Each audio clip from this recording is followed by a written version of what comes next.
Ladies and gentlemen, boys and girls, the World's Strongest Man 2025 has just wrapped up minutes ago. It is 8 minutes past 11 in the middle of the night here in the UK, and I am out in the garage gym recording for you guys the results for the World's Strongest Man 2025 and my thoughts on the final couple of events from day number 4, day 2 of the finals. My voice is getting very hoarse. I've been doing lots of live streaming, lots of recording, and a little bit of shouting at a computer screen with today's events. So forgive me, but I'm going to go through the final 2 events of the World's Strongest Man 2025 and talk about what happened. So sit back, relax, and enjoy the video. If you are new here, it would help me out massively if you could go down below, click like on the video and subscribe so we can grow this channel and I can keep bringing you strongman content surrounding all the big shows and also my own training. But without further ado, let's jump right in to the Flintstone Barbell. So the Flintstone Barbell then, no surprises really. We had Paddy Haynes and Eddie Williams both fail the opener of 188 kilos. We knew this wasn't these guys' favourite event, and I thought with the opener being brought down from 200 to 188, they would be in with a shot, but you know, it just wasn't there for today. I know Paddy's done 180 split jerk in the gym, but after 4 days of brutal competition, that is going to get to you. So starting off with a 0 for those two, unfortunately. And then the big drama of this event was current leader Rain O'Neill only getting the 188 kilo opener and failing the next weight, which put him in 8th place. Anyway, put him in the lower tier of the guys who actually got anything. He only got 3 points on this event, which brought that gap super close at the top. And then we had a tie on 200 kilos between Shane Flowers and Luke Stoltman. Really good result for those guys. And then out on his own at 220 kilos, we had Andre Foytu putting up a massive number there. And then we had a tie at 230 kilos between Mitchell Hooper and Pavlo Kordiaka. Both of them obviously adopting the split jerk in this. Mitchell Hooper perhaps again a little bit down on what we were expecting him to hit on this, but Pavlo doing absolutely awesome as well, going on his flamingo one leg at one point. Pavlo really impressed me with the final 2 events of today's competition. But yeah, Mitchell Hooper down in joint second would not be what he wanted on this event, to be completely honest. And then our winners joint on this event was, of course, Tom Stoltman and Trey Mitchell, both using a classic behind the neck push press, tying on 241 kilos for 9.5 points apiece. So this really shook things up going in to the last event. The Flintstone Barbell was a super entertaining event for me. I really enjoyed it. I thought it was awesome. It actually went a bit higher than I was expecting it to go. I thought we'd be ending in the 230s with these guys feeling pretty fatigued. So to get up to the 241 was absolutely awesome. And also with this event, we had Lucas Hatton being allowed to come out as a guest lifter in this event to attempt the World's Strongest Man world record on this bit of kit, which I think was absolutely perfectly the correct choice. A few people in the chat were saying he shouldn't have been allowed to do it because he didn't make the finals. And I say to you, is everything in your life so miserable? Is it really? Because it was only for a bit of fun. It wasn't going on the TV, obviously. It didn't count towards the competition whatsoever. If we want to see a dude lift the heaviest thing possible, which is why we all want to watch this sport, allowing it is awesome. I thought it was a fantastic decision, and Lucas Hatton got the World's Strongest Man world record. I forget the exact number. Obviously, it's not written on the Strongman archives, but I believe it was around 255-ish kilo.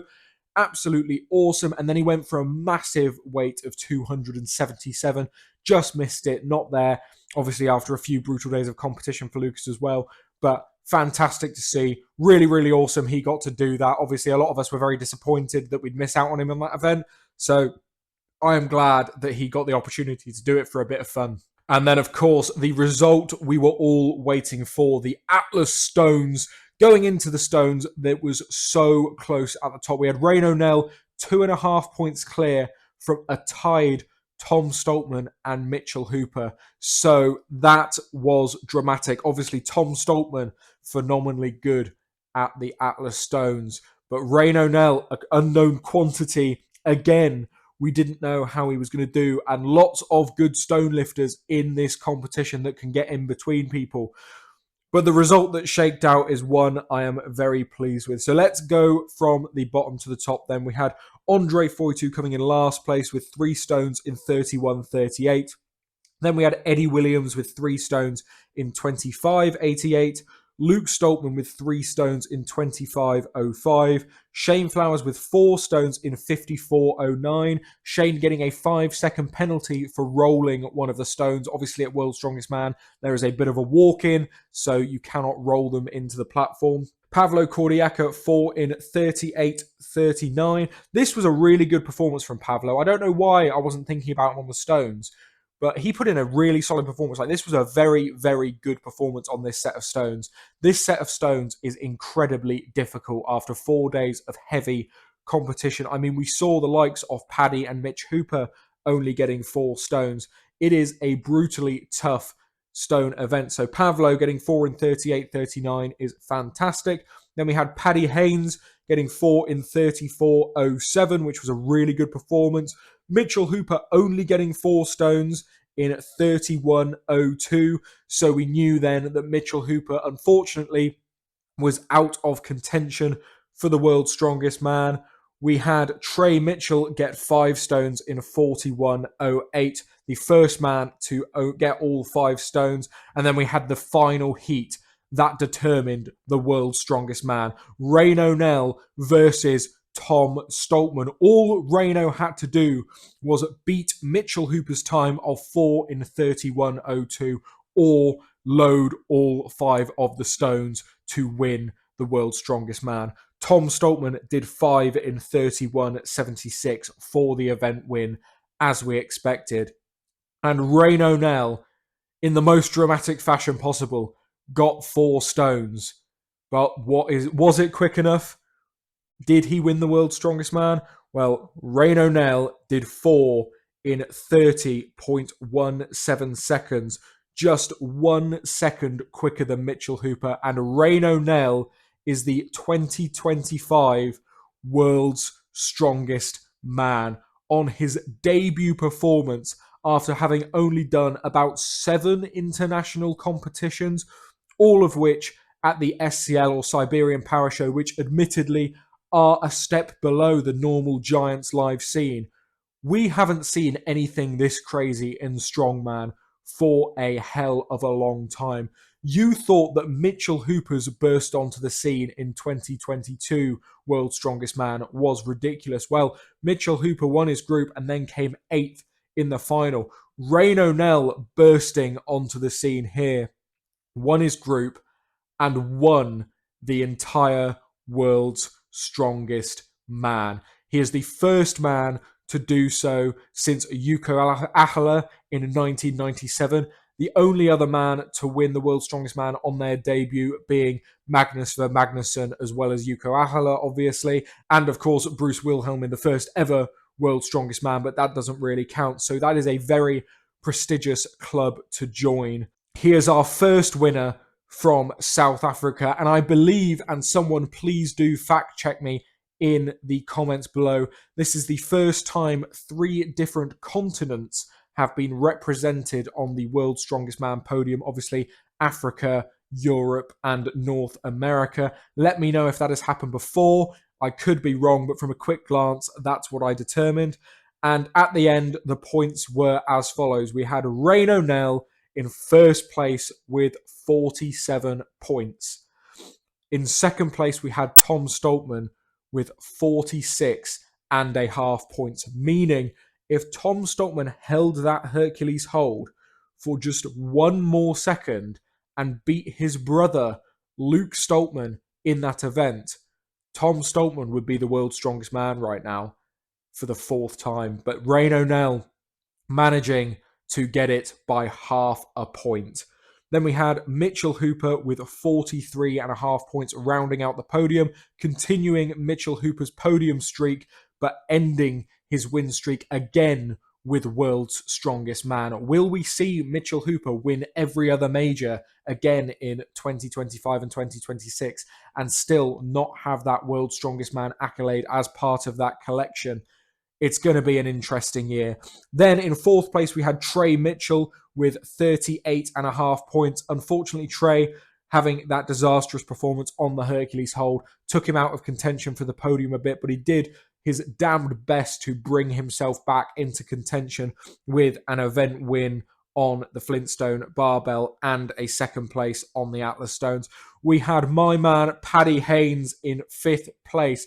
To think Paddy was only the reserve coming in to Europe's Strongest Man, and it took Pavlo Nakonechny to withdraw for Paddy to get his shot at Europe's Strongest Man, to then make the podium and get his shot at World's Strongest Man, to which he has now come top 5 in the world in. How mental is that? Like, Rain O'Neill is obviously getting all of the massive praise right now for being a debutant who's gone on to win it.